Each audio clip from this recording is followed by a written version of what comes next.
매주 다양한 동물의 생태를 살펴보고 그 속에 숨은 과학을 찾아보는 시간이죠. 과학관여 동물원 오늘도 이동희 기자와 함께합니다. 안녕하세요. 안녕하세요. 네, 뒤에 보니까 익숙한 듯 좀 낯선 동물이 있는 것 같네요. 네, 우선 질문을 좀 드릴게요. 네. 설치류라고 아시죠? 네. 그렇죠. 그렇죠. 설치류 하면 뭐가 가장 먼저 생각나세요? 설치류 하면 주종류 아닌가요? 맞습니다. 뭐 생쥐, 들쥐, 또 맹수쥐, 죄송합니다. 네.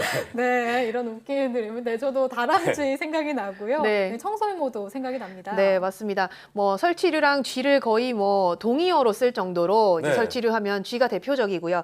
또 우리 주변에서 워낙 흔히 볼 수 있으니까 뭐 설치류 하면 쥐나 다람쥐 이렇게 네. 많이 떠올리실 텐데 이 설치류는 거의 2,000여 종에 달합니다. 그러니까 아주 다양한 많네요. 동물들이 네, 여기에 속하거든요. 네. 이 최근에는 반려동물로도 설치류를 키우죠. 아, 햄스터. 그러고 네. 보니까 햄스터도 설치류겠네요. 그렇죠. 네. 네. 뭐 쥐랑 닮아서 당연히 이제 설치류라고 생각하시는 분들도 많을 텐데 네. 뭐 물론 쥐과에 속합니다. 이 사실 쥐라고 하기에는 너무 귀여워서 그죠? 맞아요. 한때는 네, 반려동물로 굉장히 인기를 꼬리도 없고요. 네, 끌었잖아요.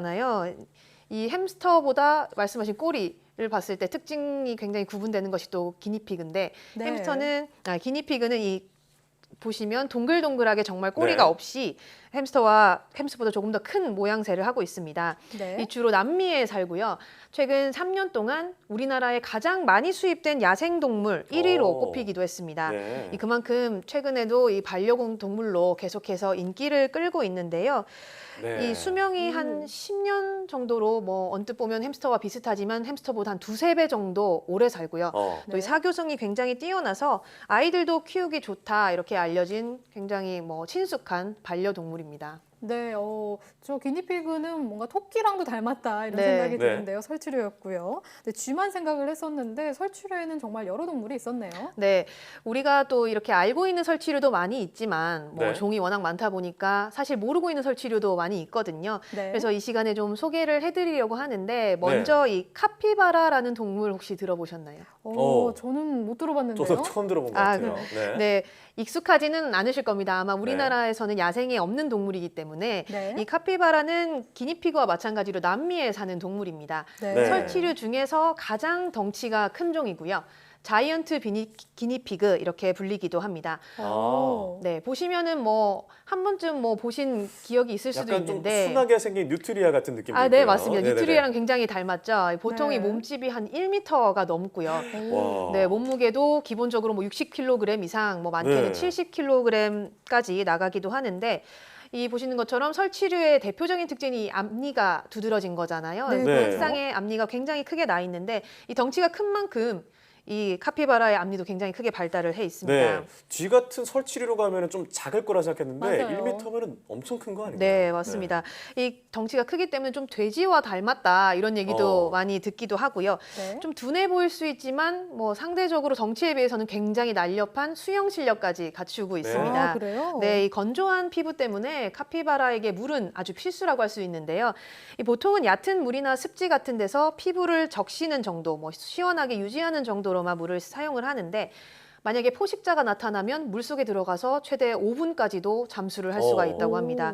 심지어 이 카피바라가 코만 물 밖에 내놓고 물속에서 잠을 자는 경우도 많이 볼 수 네. 있다고 합니다. 물속에서 잠을 잘 정도라고 하니까요. 물과 굉장히 친한 게 많네요. 비버와 비슷한 것 같기도 하고요. 네, 맞습니다. 네, 이 큰 덩치에 비해서 굉장히 온순해 보이고요. 또 귀여운 면도 있는 것 같은데요. 네, 또 어떤 특징이 있을까요? 이 카피바라는 뭐 야생에서 친화력 갑이다 뭐 이렇게 얘기들을 많이 합니다. 네. 특유의 어떤 사교성을 빼놓을 수가 없는데 사람의 경우도 처음 봤을 때부터 굉장히 잘 따르고요. 또 동물들과도 종에 상관없이 아주 잘 어울리기로 유명합니다. 네. 그래서 뭐 같은 그 설치류 종뿐만 아니라 고양이나 뭐 오리, 원숭이, 심지어는 이 야생의 악어와도 어울리는 모습이 포착되기도 했는데요. 그래요? 네. 네, 몇 가지 사진을 한번 보시겠습니다. 네. 이렇게 SNS에서 카피바라를 검색을 하면 예. 이런 식으로 이렇게 동물들과 함께 사는 모습을 쉽게 볼 수가 있습니다. 악어와도 같이 있어요. 네, 네, 정말 그렇죠. 친화력, 사교성, 갑이 고양이. 많네요. 네, 저렇게 뭐 서로 공생 관계처럼 굉장히 순하게 다른 네. 동물들의 어떤 행동을 다 받아주는 모습을 볼 수 있죠. 네, 자기 몸 위에 올라타 있어도 가만히 안전히 앉아 있는 모습이 인상적인데요. 네, 네, 맞습니다. 정말 이렇게 동물들과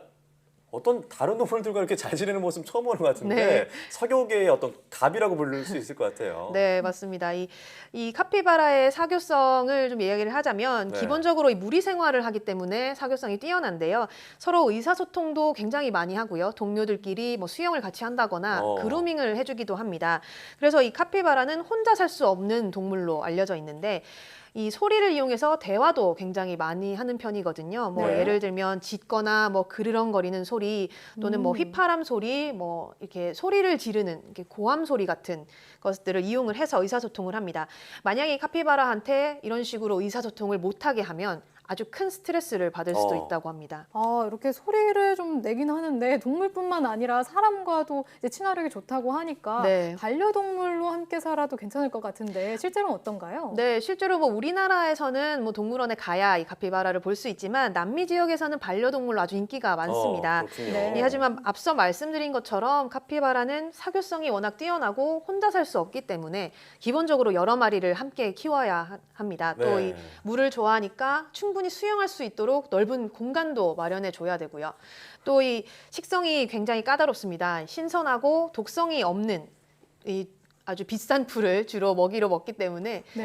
사실 키우다 보면 비용이 만만치 좀 않다고 까다롭군요. 합니다. 네, 맞습니다. 또 이 친화력이 강한 만큼 주인이 정성과 관심을 굉장히 많이 쏟아야 하는데요. 네. 심지어 이 반려견처럼 이 주인이 없을 때 분리불안 증세를 보이기도 한다고 합니다. 그렇군요. 네. 와, 화면을 보니까 너무 귀여워서 네. 키워보고 싶다는 생각이 드는데 나중에 자라면 1m가 넘어서 넓은 집이 아니면 키우기 어려울 것 같고 또 손길이 많이 갈 것 같아요. 네, 맞습니다. 네, 맞아요. 거기다 비용도 또 만만치 않게 든다고 하니까 네. 반려동물로 키우기에는 조금 어렵지 않을까 네. 싶네요. 이렇게 독특한 매력을 가진 카피바라에 대해서 알아봤는데 또 다른 설치류가 있다면서요? 네, 이 산미치광이라는 동물이 있습니다. 이름이 좀 너무 과격한 거 아닌가요? 네, 조금 독특하죠. 정식 이름은 포큐파인이고요. 호저라고 네. 불리기도 하는데 네. 이 호저라는 말이 가시돼지라는 뜻입니다. 이 말 그대로 몸 전체에 두꺼운 가시가 나 있는 것이 특징인데요.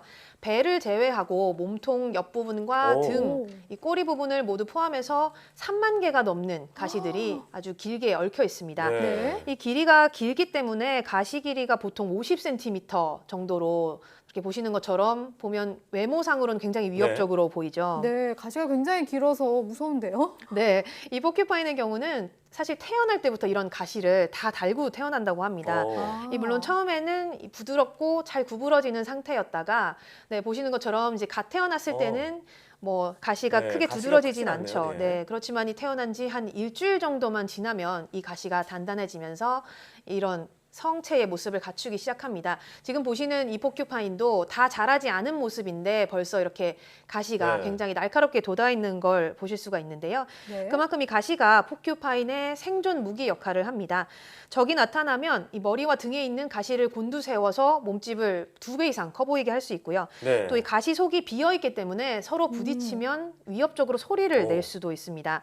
이 언뜻 보면 가시를 이 발사할 것 같다 이런 얘기들을 많이 하시는데 네. 뭐 그 정도는 아니지만 대신 몸에서 가시가 굉장히 쉽게 떨어집니다. 그리고 이 가시 표면을 보면 이런 낚시고리, 낚시 바늘 모양의 이런 무늬가 한 700에서 800개가 나 있습니다. 그래서 이 네. 결대로 상대방의 몸에 한번 꽂히면 아, 빼기 쉽지 쉽게 않겠네요. 네, 빠지지 않기 때문에 이 섣불리 대들었다가 공격당한 야생동물들을 흔히 볼 수 있다고 합니다. 네. 그렇군요. 약간 고슴도치와 비슷한 느낌도 들고요. 네. 설치류 하면은 약간 좀 쥐 느낌, 작은 느낌 생각했는데 이렇게 다양한 종류가 있네요. 네, 맞습니다. 이 앞서 한번 언급을 하셨지만 얼마 네. 전에 저희가 만나본 비버 같은 경우도 사실 예. 쥐와 크게 닮지 않았지만 설치류라고 말씀을 드렸잖아요.